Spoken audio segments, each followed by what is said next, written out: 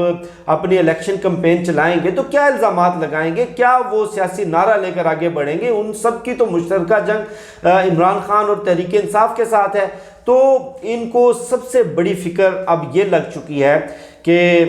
ہم نے چونکہ اقتدار میں آنا تھا، اور جو ان کا تیسرا بڑا مطالبہ آج کی ملاقات کا ہے وہ مطالبہ بھی یہی ہے کہ سپریم کورٹ آف پاکستان سے اسپیکر کی رولنگ کو غیر آئینی قرار دلوایا جائے. غیر آئینی قرار دلوانے کے بعد اسمبلیاں یعنی کہ وزیر اعظم عمران خان کی حکومت کو بحال کیا جائے، اسمبلی بحال کی جائے تاکہ عمران خان کی حکومت کو ہم دوبارہ گرائیں. دوبارہ گرانے کے بعد ہم اقتدار میں آئیں، اقتدار میں آنے کے بعد ہم الیکٹرانک ووٹنگ کا قانون ختم کریں، ہم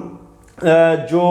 اوورسیز پاکستانیوں کو ووٹ کا رائٹ دیا گیا تھا وہ قانون ختم کریں، ہم نیب کو ختم کریں، ہم تحریک انصاف کے بڑے اہم رہنماؤں کے خلاف بڑے بڑے تگڑے مقدمات قائم کریں، ان کو جیلوں میں ڈالیں، نیب کو ختم کریں، اور اس کے بعد جو الیکٹیبلز ہیں ان کو ادھر ادھر کر کے جو سیاسی ماحول ہے، جو ایک پاکستان کے اندر آپ کو پتہ ہے انتخابی سیاست میں بڑا ذات برادری اور ایک ہوا ہوتی ہے، اس کو اپنی فیور میں کرنے کے بعد کم از کم 6 مہینے اقتدار میں رہنے کے بعد ہم الیکشن میں جائیں تاکہ ہمارے لیے کوئی ایسا گراؤنڈ ہو کہ کم از کم ہم اقتدار میں نہ آ سکیں تو اتنا وہ پاور شیئر ہم حاصل کر لیں کہ وزیر اعظم عمران خان کے خلاف ایک بڑا درد سر بنے رہیں آئندہ آنے والے دنوں میں بھی. سب سے بڑی تکلیف بھی ان کو یہی ہے، اور ان کا تحریک عدم اعتماد لانے کا پلان بھی یہی تھا جو کہ ناکام ہوا. ناکام ہونے کے بعد اب یہ بوٹ پالش کر رہے ہیں، ناکام ہونے کے بعد انہوں نے بوٹوں کے تسمے اپنے منہ میں ڈال لیے، منت، ترلا، بلیک میلنگ، ہر طرح کا حربہ استعمال کیا جا رہا ہے. آپ ان لوگوں کی اخلاقی گراوٹ کا اندازہ اس بات سے لگائیں کہ کبھی یہ کہتے ہیں کہ فوج نیوٹرل ہے، کبھی یہ کہتے ہیں کہ فوج کو نیوٹرل ہونا چاہیے، کبھی خود جا کر پاؤں پکڑتے ہیں، گھٹنے پکڑتے ہیں، بوٹ چمکاتے ہیں، کبھی یہ کہتے ہیں کہ فوج کا سیاست میں کوئی کردار نہیں ہے، کبھی یہ فوج کے خلاف گالیاں دیتے ہیں، کبھی یہ فوج کے خلاف الزامات لگاتے ہیں، اور رات کے اندھیرے میں جا کر یہ خود ملاقاتیں کرتے ہیں. کبھی یہ کہتے ہیں کہ جمہوریت کی بالادستی کے لیے ضروری ہے کہ تمام ادارے اپنی آئینی حدود میں رہتے ہوئے کام کرے. کبھی یہ فوج کا پائنچا پکڑ کے گھسیٹ کے اس کو خود سیاست میں لے کر آتے ہیں، اور بعد میں بڑے معصوم بن کر کہتے ہیں کہ پاکستان میں جمہوری نظام کو چلنے نہیں دیا جاتا، پاکستان میں جمہوریت کو اپنی مدت پوری نہیں کرنے دی جاتی. آج قوم کو سمجھ آ جانی چاہیے کہ 1988 سے لے کر آج تک جتنے بھی وزراء اعظم آئے جنہوں نے اپنی مدت پوری نہیں کی، ان سب کو وقت سے پہلے گھر بھیجنے میں، ابھی تو وہ لندن میں بیٹھا ہے، اس سے پہلے پاکستان میں تھا، اس سازشی کردار کا سب سے بڑا